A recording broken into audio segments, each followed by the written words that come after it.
Creative Mind and Success. By Ernest Holmes. Unconscious Creation. The author once attended a patient who was suffering from a large growth. She was operated on, and about 50 pounds of water were removed. In a few days the growth had returned. Where did it come from? Not from eating or drinking. Neither did it move from one part of the body to another part, as that would not have increased her weight. It must have been created from elements which she took in from the air. It had to come from something not physically seen, something appearing from nothing that we see. What we call creation is the same thing, the visible appearing from the invisible. Was not this phenomenon a creation?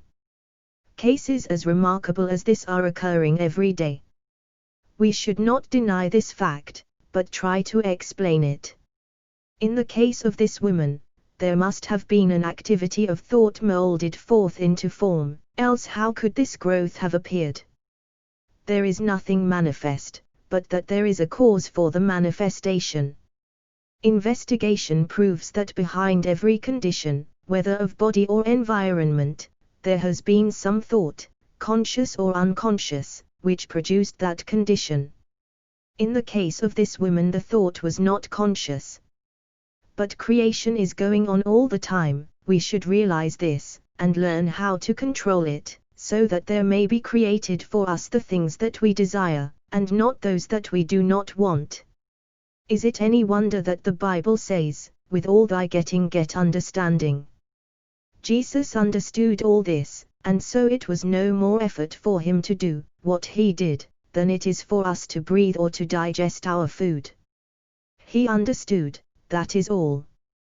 Because Jesus did understand, and did use these great laws with objective consciousness, people thought he must be God. And when today something unusual occurs, people think that a miracle has been performed. Jesus was not God. He was the manifestation of God, and so are all people. I say that ye are gods, and every one of you sons of the Most High. A thinking person will be compelled to admit, in view of all this, that creation is first spiritual, through mental law, and then physical in its manifestation. Man does not really create. He uses creative power that already is.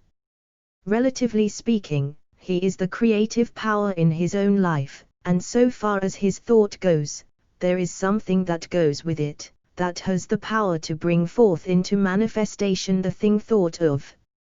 Hitherto men have used this creative power in ignorance, and so have brought upon themselves all kinds of conditions, but today hundreds of thousands are beginning to use these great laws of their being, in a conscious, constructive way.